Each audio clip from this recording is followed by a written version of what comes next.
వైద్య కళాశాలల ప్రైవేటీకరణపై ప్రజల్లో వ్యతిరేకత వెల్లువెత్తుతున్న కూటమి ప్రభుత్వానికి కనీసం చీమ కుట్టినట్లు కూడా లేదని, ప్రైవేటీకరణను వెంటనే ఉపసంహరించుకోకుంటే కూటమి ప్రభుత్వానికి ప్రజలు తగిన బుద్ధి చెప్పడం ఖాయమని వైఎస్ఆర్సీపీ కాకినాడ సిటీ నియోజకవర్గ ఇన్ఛార్జ్ మాజీ ఎమ్మెల్యే ద్వారంపూడి చంద్రశేఖర్ రెడ్డి అన్నారు. కాకినాడలోని డి కన్వెన్షన్ హాల్లో వైఎస్ఆర్సీపీ సిటీ విస్తృత స్థాయి సమావేశం జరిగింది. పార్టీ నగర అధ్యక్షురాలు సుంకర శివప్రసన్న సాగర్ అధ్యక్షతన జరిగిన సమావేశంలో పార్టీ సిటీ నియోజకవర్గ ఇన్ఛార్జ్ మాజీ ఎమ్మెల్యే ద్వారంపూడి చంద్రశేఖర్ రెడ్డి పాల్గొన్నారు.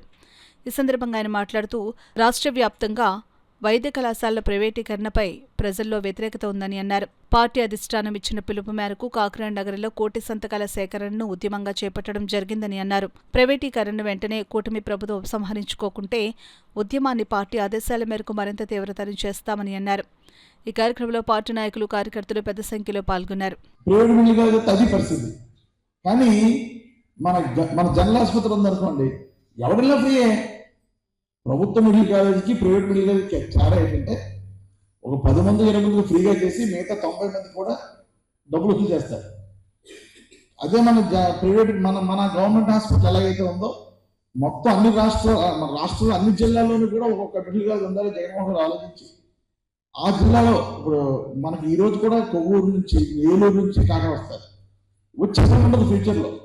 ఏ జిల్లాకి ఆ జిల్లా ప్రభుత్వం కాలేజ్, ప్రభుత్వం హాస్పిటల్ వచ్చేస్తే ఉండదని మంచి ఉద్దేశం జగన్మోహన్ రెడ్డి కార్యక్రమాన్ని టేకప్ చేస్తే దాన్ని చంద్రబాబు నాయుడు ఇష్టం వచ్చిన రీతిలో అన్ని కార్యక్రమాన్ని మనం వ్యతిరేకించడం జరుగుతుంది. డెఫినెట్గా 100% ఈ ప్రోగ్రామ్ సక్సెస్ అయింది. కాకినాడలో కూడా మనం బాగా చేసాం.